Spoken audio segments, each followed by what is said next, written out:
ओम श्री सत्यनारायण कथा भाषा पहला अध्याय। एक समय नैमिषारण्य तीर्थ में सौनकादि 88,000 ऋषियों ने श्री सूत जी से पूछा कि हे प्रभु, इस कलयुग में वेद विद्या रहित मनुष्य को प्रभु भक्ति किस प्रकार मिलेगी तथा उनका उद्धार कैसे होगा। इसलिए हे मुनिश्रेष्ठ, कोई ऐसा तप कहिए जिससे थोड़े समय में पुण्य प्राप्त होवे तथा मनवांछित फल मिले। वह कथा सुनने की हमारी इच्छा है। सर्वशास्त्र ज्ञाता जी श्री सूत जी बोले, हे वैष्णवों में पूज्य, आप सबने सर्व प्राणियों के हित की बात पूछी है। अब मैं उस श्रेष्ठ व्रत को आप लोगों में कहूंगा जिस व्रत को नारद जी ने लक्ष्मी नारायण से पूछा था और श्री लक्ष्मीपति ने मुनिश्रेष्ठ नारद जी से कहा था।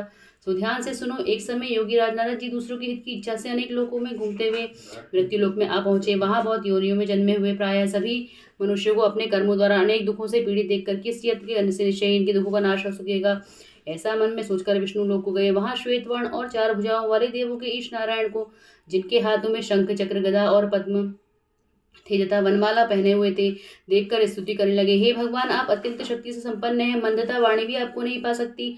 आपका आदि मध्य और अंत नहीं है। निर्गुण स्वरूप सृष्टि के आदिभूति व भक्तों के दुखों को नष्ट करने वाले हो। आपको मेरा नमस्कार है। नारद जी से इस प्रकार की स्तुति सुनकर विष्णु भगवान बोले कि हे मुनि श्रेष्ठ, आपके मन में क्या है?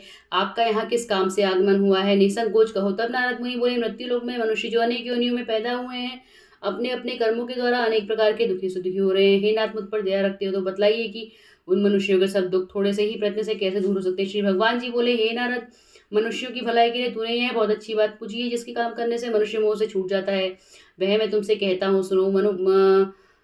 बहुत पुण्य का देने वाला, स्वर्ग तथा मनुष्य दोनों लोगों में दुर्लभ एक व्रत है। आज मैं प्रेमवश होकर तेरे से कहता हूँ। सत्यनारायण जी का व्रत अच्छी तरह विधान पूर्वक करके मनुष्य तुरंत ही यहाँ सुख होकर मरने पर मोक्ष को प्राप्त करता है। श्री भगवान के वचन सुनकर नारद मुनि बोले, उस व्रत का फल क्या है? क्या विधान है और किसने ये व्रत किया है और किस दिन यह व्रत करना चाहिए? विस्तार से कहो।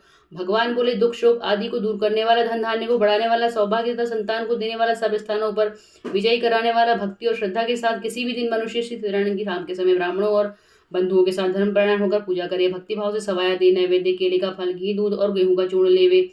गेहूं के अभाव में साठी का चूर्ण, शक्कर तथा गुड़ ले और सब भक्षण योग्य पदार्थ जमा करके सवाय पर अर्पण कर देवता बंधुओं सहित भोजन करावे। भक्ति के साथ स्वयं भोजन करे, नृत्य की आदि का आचरण कर सत्यनारायण भगवान को स्मरण कर समस्त समय व्यतीत करे। इस तरह का व्रत करने पर मनुष्यों की इच्छा निश्चय ही पूरी होती है। विशेषकर कली काल में भूमि पर यही मोक्ष का सरल उपाय है। बोलो सत्यनारायण भगवान की जय। श्रीमन्नारायण नारायण नारायण, श्रीमन्नारायण नारायण नारायण।